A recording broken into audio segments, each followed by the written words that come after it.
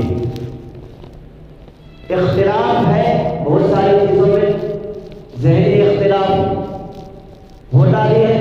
ایک گھر میں 5 افراد ہے تو بھائی کو کسی بات پر اعتراض، باپ کو کسی بات پہ اختلاف، دوسرے بھائی کو کسی بات پر اختلاف، بہن کو کسی بات پر اختلاف، والد صاحب کو کسی بات پر اختلاف، بیوی کو کسی بات پر اختلاف ہوتا ہے۔ لیکن یہ ایک ایسی چیز ہے جس عنوان کو آج ہم نے اٹھایا ہے، یہ ایک ایسی چیز ہے جس میں صرف خاندان یا قبیلہ یا کسی مذہب کے لوگ یا کسی دھرم کے لوگ یا کسی ایک گاؤں کے لوگ، کسی شہر کے لوگ، کسی سوسائٹی کے لوگ یا کسی ایک ضلع کے لوگ یا کسی ایک ملک کے لوگ، ایک ایسی چیز ہے کہ دنیا کا ہر انسان چاہے وہ کسی بھی جگہ پر رہنے والا ہو، اس بات پر اتفاق کیا ہے، اور وہ ہے موت۔ موت آنے کے بارے میں کسی کا کسی اختلاف نہیں۔ کوئی یہ کہہ نہیں سکتا کہ میں نہیں مروں گا، اور کہہ بھی ہے تو اس کے کہنے سے کیا ہوتا ہے؟ وہ لاکھ کہتا ہے، لاکھ انکار کرتا رہے موت سے، چاہے وہ مسلمان ہو، چاہے کسی اور مذہب کا ماننے والا ہو، چاہے بڑا ہو، چاہے چھوٹا ہو، چاہے مرد ہو، چاہے عورت ہو، چاہے پڑھا لکھا ہو، چاہے ان پڑھ ہو، چاہے امام ہو، چاہے مقتدی ہو، چاہے عالم ہو، فاضل ہو، جو شخص بھی ہو، اس بات پر اتفاق ہے موت اسے آنی۔ اس سے کسی نے آج تک انکار نہیں کیا، اور جیسا کہ میں نے کہا، اگر انکار بھی کر دیا تو اس کے انکار سے کچھ ہونے والا نہیں۔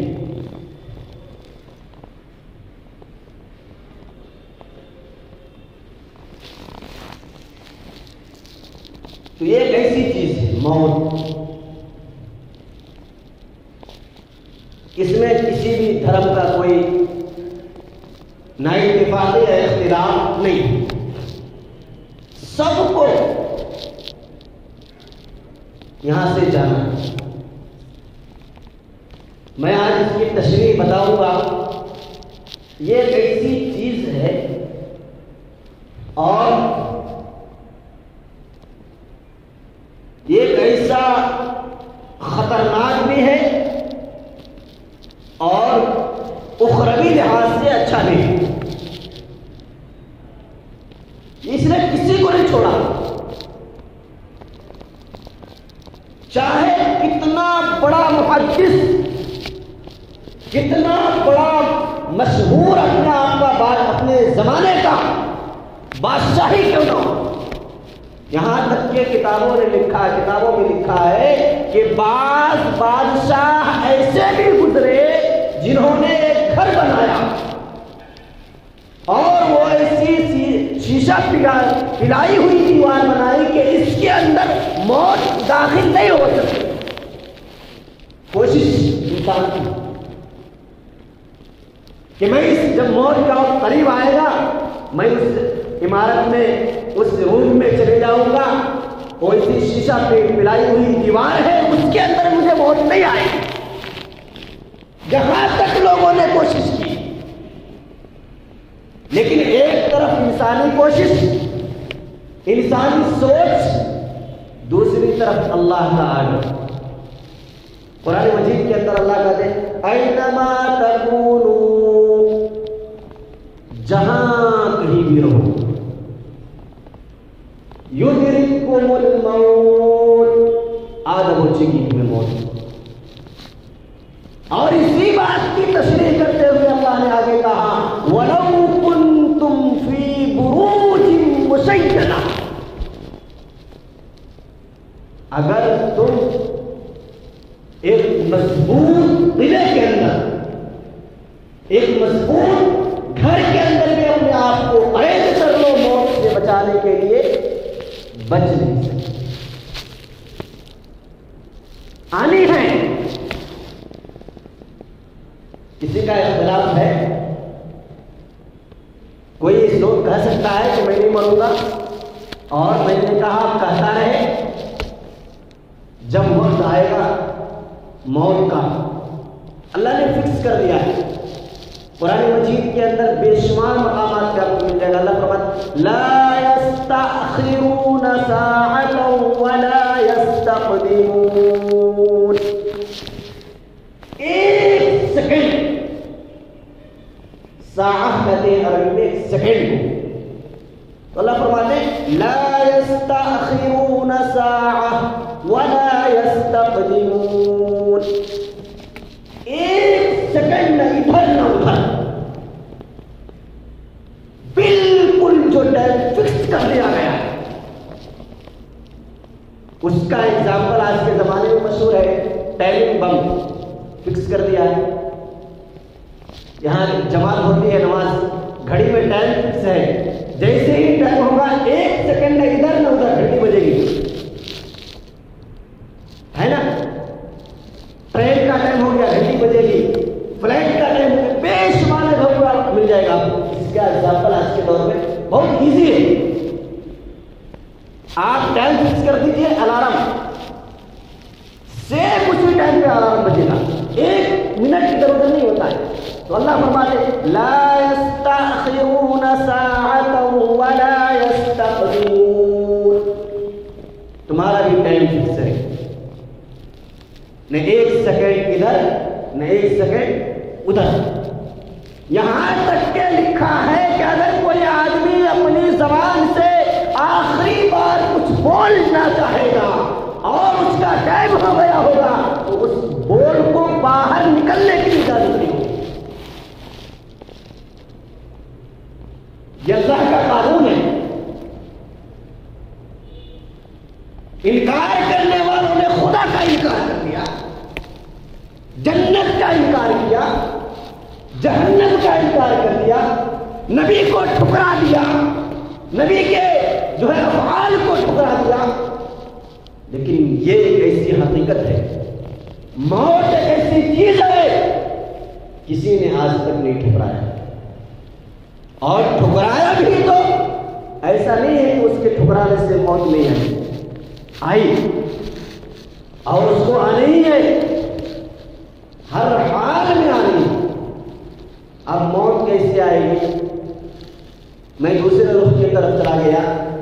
مجھے آپ کو ایک چھوٹا سا ایگزامپل دے کر کے آج بتانا ہے.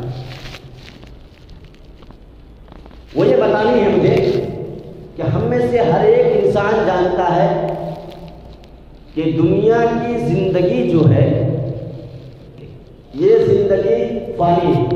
فانی بولے تو فنا ہونے والی، برباد ہونے والی، جانے والی، ختم ہونے والی. اس کو اور ایک دوسری زبان میں تھوڑا لیں گے، دوسرے ورڈز میں لیں گے تو یوں سمجھیں، یوں کہیں کہ دنیا کی زندگی عارضی ہے.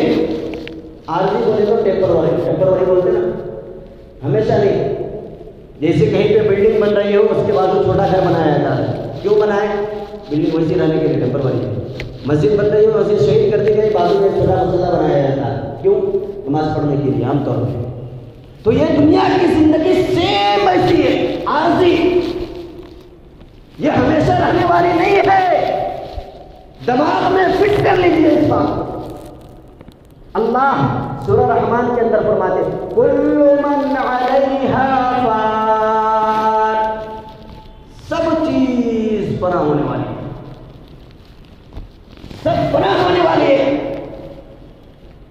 اب جب ہمیں سمجھ میں آ گیا کہ دنیا کی زندگی عارضی، ٹیمپروری ہے، مختصر ہے، ہمیشہ رہنے والی نہیں ہے، تو اس ایگزامپل سے آپ سمجھیں کہ جب دنیا کی زندگی ہی عارضی ہے تو یہاں کی خوشی بھی عارضی، یہاں کا غم بھی عارضی، یہاں کی جوانی بھی عارضی، یہاں کی جو ہے ہر چیز، یہاں کی مالداری، یہاں کی غربت، یہاں کی خوشی، یہاں کی غم، جتنی چیزیں ہیں سب چیزیں ہمیشہ رہنے والی نہیں ہیں۔ کسی کو خوشی ملتی ہے، ہمیشہ کی خوشی نہیں ملتی ہے۔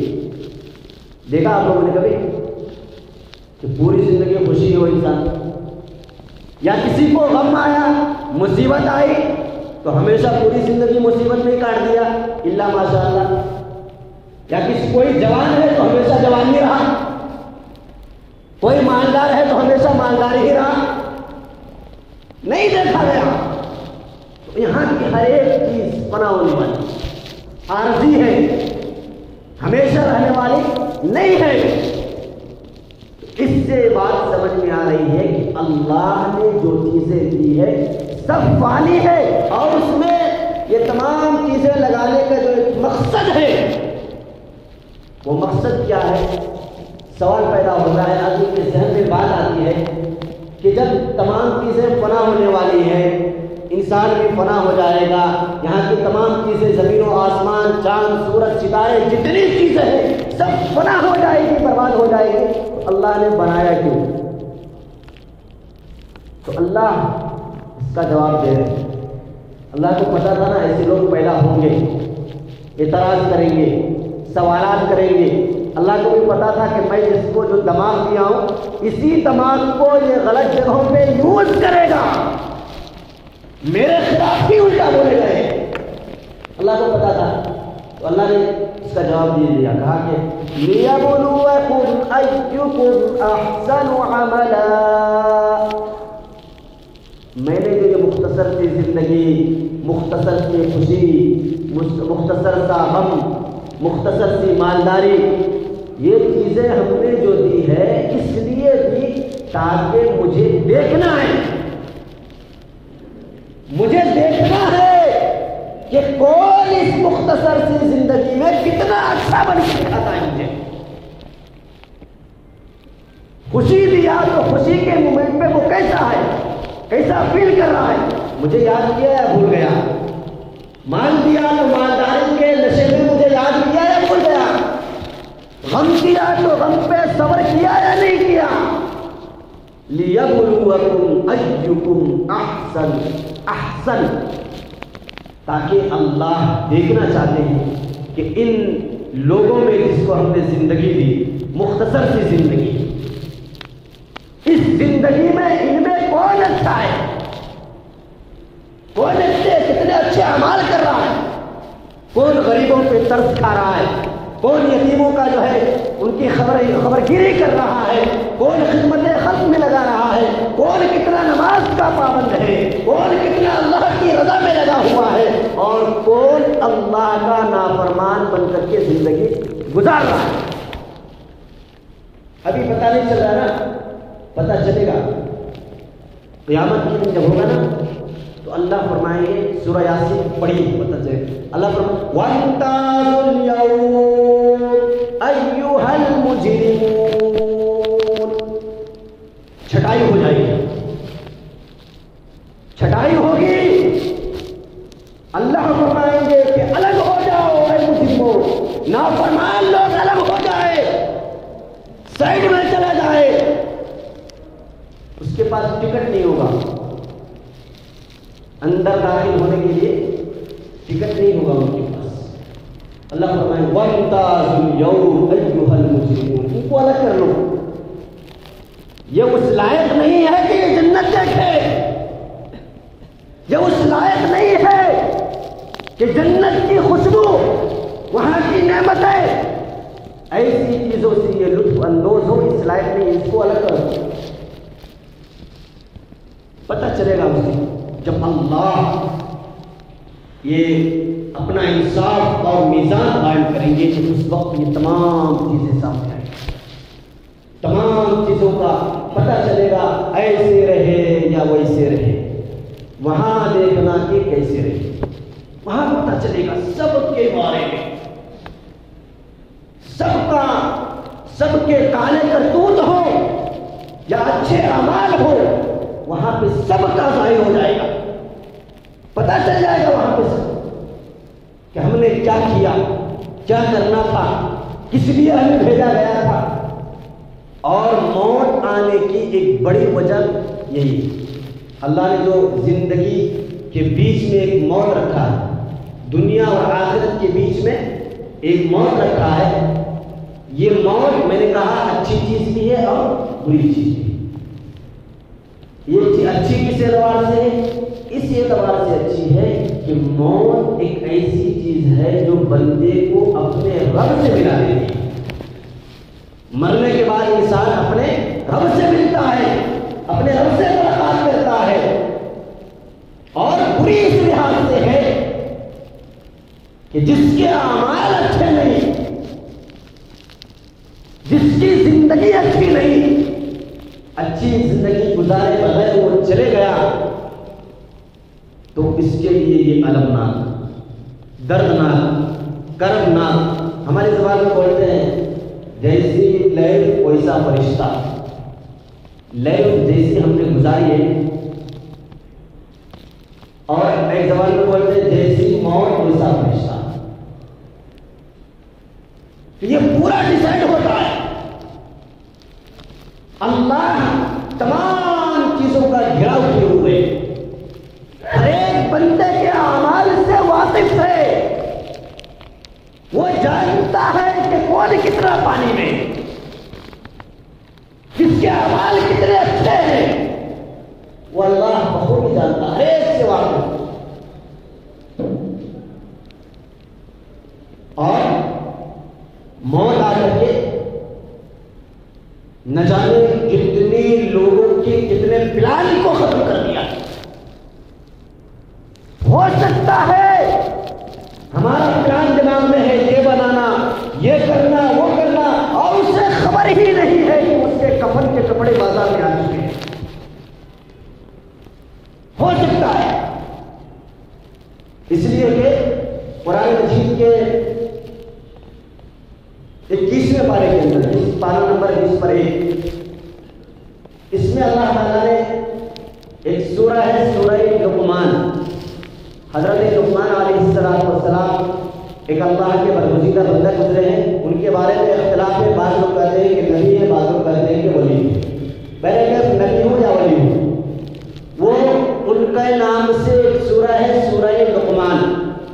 اس سورہ لقمان کی آخری آیت، اگر اللہ کبھی توفیق دے تو کھول کر بھی کبھی دیکھیے گا جائے، آخری آیت سورہ لقمان پارہ نمبر 20 پر 1، اس کی آخری آیت میں اللہ تعالیٰ فرماتے ہیں کہ 5 چیزیں سے دماغ میں بٹھا لیجیے، اللہ نے تمام چیزوں کو دنیا میں ظاہر کر دیا، بتا دیا، قرآن میں، حدیث میں، مفسر کے ذریعے، محدث کے ذریعے، تشریح کے ذریعے سے، تفسیر کے ذریعے سے بتا دیا، لیکن اللہ نے 5 چیز، یہ 5 چیزوں کو اللہ نے چھپا کر کے رکھا ہے، کسی کو پتہ ہی نہیں اور نہیں پتا کر سکتا، یہاں تک کہ نبی کو بھی نہیں پتا۔ 5 کیا ہے؟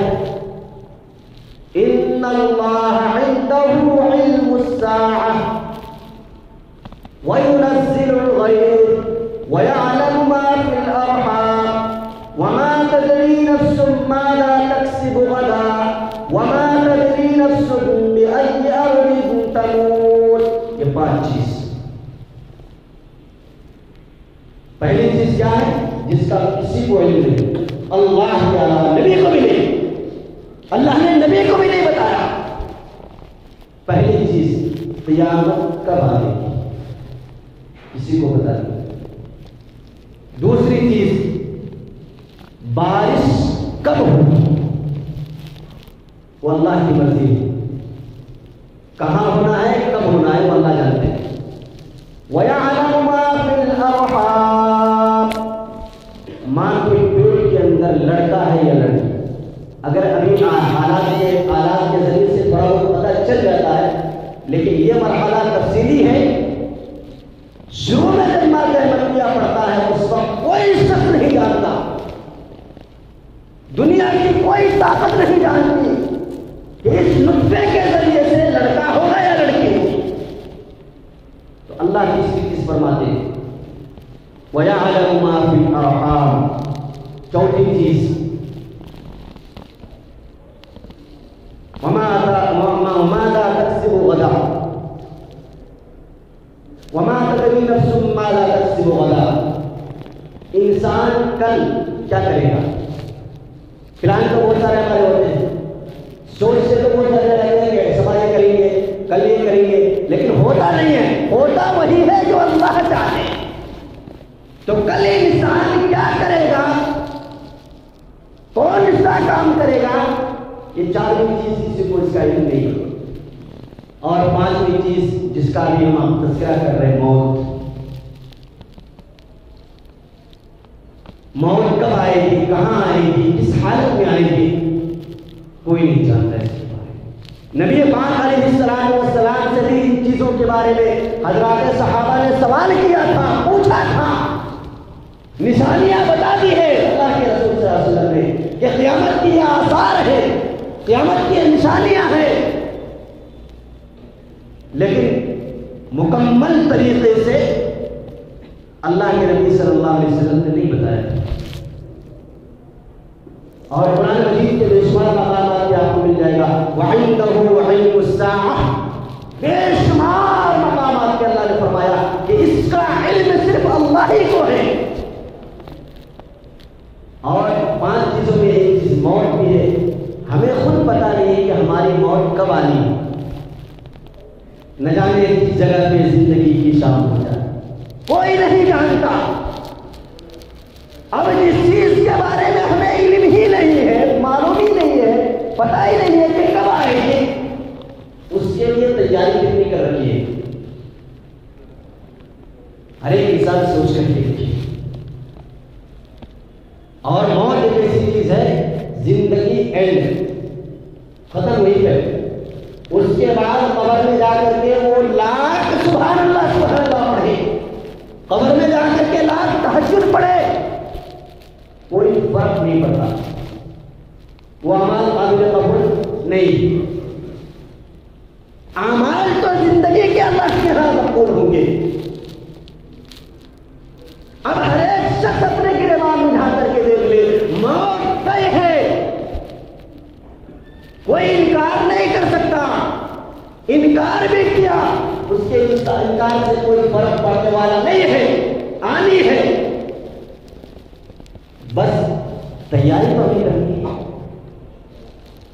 موت کی تیاری اللہ کے نبی جناب محمد رسول اللہ صلی اللہ علیہ وسلم نے فرمایا کہ موت کے وقت جو تکلیف ہوتی ہے نا، اس کا انسان اندازہ نہیں لگا سکتا.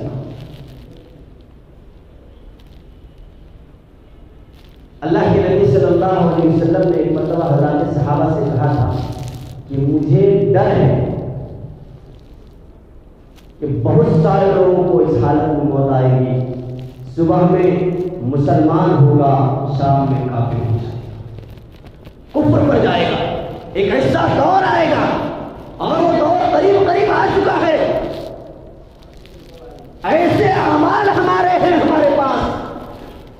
پہلے لوگ فخر سے کہتے تھے، شان سے کہتے تھے کہ میری زندگی کے کچھ عمل ایسے ہیں کہ اگر اللہ قبول کر لیا تو انشاءاللہ ضرور جنت میں جاؤں گا.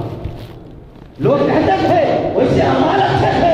آج کالے کرتوت اتنے ہو گئے ہمارے کہ ہمارے ایک ہی کالے کرتوت جہنم میں لے جانے کے لیے کافی ہے. ہمیں برباد کرنے کے لیے ایک ہی کالے کرتوت کافی ہے. جھانک کر کے دیکھے، نہ یتیموں پہ رحم آتا ہے. یتیموں کا مال کھانا، غریبوں کو دبانا، یہ ہمارے لیے شان کی بات ہو گئی. انا للہ و انا الیہ راجعون. جس پر رحم کھانے کے لیے، جس پر ترس کھانے کے لیے نبی دنیا میں تشریف لائے، آج اس کا مال لے کر کے ہڑپ کر کے شان جتا ہے. موت آنی ہے اور آ کر کے رہے گی. پتہ چلے گا اس وقت جب آنکھ بند ہوگی نا، آخرت کا نظارہ سامنے ہوگا چلے گا ہم نے کیا کیا. تو موت ایک ایسی اٹل حقیقت ہے، ہر ایک کو آنی، اور اس سے کسی نے انکار نہیں کیا. یہ ایک ایسی چیز ہے جس نے نبی کو نہیں چھوڑا، نہ ولی کو چھوڑا، نہ جو ہے باپ کو چھوڑا، نہ بیٹے کو چھوڑا، کسی کو بھی نہیں چھوڑا. میں نے جو آیت پڑھی نا اس کی تھوڑی سی تشریح بتاتا ہوں، اندازہ ہو جائے گا آپ کو. ابھی تو میں بول رہا ہوں گویا کہ یہ سمجھ لیجیے کہ اس کی تھوڑی سی تشریح ہے. اللہ فرماتے ہیں کل نفس، نفس تو سمجھتے ہو کیا؟ جان کو بولتے ہیں، جاندار، ہر وہ چیز جس کے اندر جان ہے. تو کل کے معنی تمام، پورے، اور نفس کے معنی نفس. اللہ فرماتے ہیں کل نفس، ہر ایک جاندار. اب جاندار انسان ہو، حیوان ہو، کیڑے مکوڑے جتنے ہیں سب اس میں داخل ہیں. آگے اللہ ایک عجیب جملہ فرماتے ہیں، فرماتے ذائقۃ الموت. ذائقہ ٹیسٹ، سمجھتے ہو کیا آپ؟ ذائقہ یہ عربی ورڈ ہے، اس کو انگلش میں لیجیے ٹیسٹ. بریانی کا ٹیسٹ، گاڑی چلانے کا ٹیسٹ، کیسے کیسے ٹیسٹ ہو. مزہ، اپنی اردو زبان میں بولے مزہ. ہر ایک چیز کا ایک مزہ ہوتا ہے. تو اللہ فرماتے ہیں کہ ہر ایک جاندار کو موت کا مزہ چکھنا ہے، اس سے، اس وادی سے اسے گزرنا ہے. اب اللہ نے یہاں پہ ایک ورڈ یوز کیا ذائقہ. انگلش میں اس کو ٹیسٹ کہیں اور اردو میں اسے مزہ کہیں. تو اللہ فرماتے ہیں کہ موت کا بھی ایک مزہ ہوتا ہے. جب انسان کو موت آئے گی نا اس کا ایک ٹیسٹ ہوگا. ٹیسٹ وہ پیپر والا نہیں بلکہ اس کو ایک احساس. بریانی کھانے کے بعد احساس ہوتا ہے تو اچھی ہے بریانی یا خراب ہے پتہ چل جاتا ہے. گاڑی چلا رہے ہو تو گاڑی کو چلانے سے پتہ چل جاتا ہے گاڑی چلانے میں اچھی ہے گاڑی یا نہیں ہے، مزہ آ رہا ہے نہیں آ رہا ہے. ہر ایک چیز کا ایک مزہ ہوتا ہے الگ الگ طریقے کا. اب مزہ بریانی سے ایگزامپل لے لیجیے. بریانی کا پکانے والا اگر ماہر پکاتی ہے، بہترین مشہور پکاتی ہے اور شاندار طریقے پر پکایا ہے تو ظاہر سی بات ہے اس کا ٹیسٹ بھی ویسی مزیدار لذیذ ہوگا، کھانے والے کو مزہ آئے گا. ہر ایک جگہ اس کی تعریف میں چلتے ہوں گے، ہر ایک اس کی تعریف کرے گا، اس کی شان بیان کرے گا. اس پکاتی کی ہی نہیں بلکہ دعوت کرنے والے کی تعریف کرے گی. صحیح کہہ رہا ہوں؟ تو ایسی ہی موت کا جب قریب آئے گا تو انسان کو موت کا ذائقہ اگر اچھے اعمال کیا ہوگا، اچھا انسان ہوگا، اچھی زندگی گزاری ہوگی تو اس کے موت کا مزہ بڑا ہی لذیذ ہوگا. لیکن اگر زندگی دوسروں کو تکلیف دے کر کے، دوسروں کو ستا کر کے، دوسروں کا مال ہڑپ کر کے، جھوٹ بول کر کے، ظلم کر کے، دغا بازی کر کے دوسروں پہ ظلم، اگر اس حالت میں موت آئی ہے تو سمجھ سکتے ہیں اس کی موت کا ٹیسٹ کیسا ہوگا. اندازہ کر سکتے ہیں. اور بعض لوگ تو ایسے ہیں ہم نے اپنی آنکھوں سے دیکھا ہے اور شاید آپ بھی دیکھے ہوں گے کہ بعض ایسے لوگ ہوتے ہیں اللہ کے نافرمان، موت کے وقت ہی اس کا چہرہ متغیر ہو جاتا ہے، چہرے ماند پڑ جاتے ہیں، سیاہ ہو جاتا ہے، ڈراؤنی ہو جاتا ہے. اتنا ڈراؤنی ہو جاتا ہے کہ ان پر جان دینے والی بیوی، ان پر جان دینے والا بیٹا، اس کی ہر ایک بات ماننے والی بیٹی موت کے بعد اس کے قریب بھی جانا نہیں. اتنا ڈراؤنی خوف زدہ ہوتا ہے چہرہ. یہ یہیں سے شروع ہوتا ہے. جب انسان کی موت کا وقت ہوتا ہے اسی وقت سے یہ تمام حالات شروع ہوتے ہیں. اور ایسے چہرے دیکھے ہوں گے ماشاء اللہ، ضاحکۃ مستبشرہ، چمکدار چمکدار. موت کے بعد ایسا لگتا ہے جیسے ہنس رہے، ایسا لگتا ہے جیسے ماشاء اللہ ابھی بارڈر لگا کر کے بہترین طریقے سے غسل کر کے آئے ہیں، مسکراتا ہوا چہرہ. ایسے چہرے بھی ہم نے دیکھے. تو یہ اعمال کے اوپر ڈیپینڈ ہے. اگر چاہتے ہیں کہ اچھی موت آئے, خوشحالی والی موت آئے, عزت والی موت آئے, تو اس کے لیے ضروری ہے اعمال اچھے ہوں. بعض لوگ ایسے ہیں, اللہ معاف کرے, انہیں جنازہ بھی نصیب نہیں ہوتا ہے, یہ بدنصیبی ہے. بعض لوگ ایسے ہیں ہاسپٹلوں کے اندر انہیں اتنا چیز دیا جاتا ہے, اتنے ٹکڑے اس کے جسم کے کیے جاتے ہیں, اس کے بعد پھر موت آتی ہے تو اسے غسل دینا بھی ناممکن ہو جاتا ہے. فتویٰ جاری کرنا پڑتا ہے کہ آیا اس کے جسم کو غسل دیا جائے یا نہ دیا جائے. یہ سب اعمال کے اوپر پورا ڈپینڈ ہے. اعمال اچھے بنانا ہے. زندگی ایسے بھی ہے ویسے بھی, غربت میں, فاقہ میں, مالداری میں, خوشحالی میں, غم میں, جیسے بھی گزر جائے گی, لیکن اپنے اعمال کو درست رکھنا ہے. اعمال اگر درست ہوں گے تو انشاءاللہ موت آئے گی خوشحالی والی موت, جو دوسروں کے لیے عبرت کا باعث بنے گی, جو دوسروں کے لیے نصیحت کا باعث بنے گی, جو دوسروں کے لیے جنت میں لے جانے کا باعث بنے گی. ایسی موت آئے گی. تو اعمال ایسے کرنا ہے, اور یہ اعمال موت سے پہلے کرنا ہے, موت کے وقت نہیں, یا موت کے بعد کوئی اعمال کرنے سے کوئی فائدہ نہیں. زندگی بہت مختصر ہے, بہت مختصر. اسی میں غم بھی ہے, خوشحالی بھی ہے, اپنائیت بھی ہے, عبادات بھی ہے, اخلاقیات بھی ہے, اور اسی طریقے سے بہت بے شمار چیزیں اس میں. لیکن اگر انسان صحیح طریقے پر اسے گزار لیا, صحیح طریقے پر اسے استعمال کر لیا, اللہ کی رضا اور خوشنودی کے لیے اسے یوز کر لیا, وہ بندہ کامیاب, وہ بندہ کامیابی کی طرف جائے گا. ورنہ مال تو سکندر کے پاس بھی تھا, کیا کمی تھی اس کے پاس, لیکن موت کے وقت اس نے کیا کہا تھا؟ اس نے کہا تھا کہ جب میری موت ہو جائے, جب میں مر جاؤں, سکندر اعظم, دنیا کے اندر 4 بادشاہ ایسے گزرے ہیں جو پوری دنیا پہ ایک وقت میں حکومت کی ہے. 4 بادشاہ, اس میں سے 2 مسلمان ہیں, 2 غیر ہیں. تو یہ مسلمان, ایک حضرت مسلمان میں حضرت سلیمان علیہ السلام اور ایک حضرت سکندر اعظم. تو سکندر اعظم ایسا بادشاہ ہے جس نے بیک وقت پوری دنیا پہ بادشاہ کی, پوری دنیا کا بادشاہ رہا. لیکن موت کے وقت کیا کہا؟ اپنی رعایا سے, اپنے ماننے والوں سے اور اپنے ماتحت لوگوں سے کہا, موت کے وقت قریب آیا تو کہا کہ دیکھو, جب میری موت ہو جائے نا تو غسل دینے کے بعد میرے دونوں ہاتھ جنازے سے باہر کر دینا.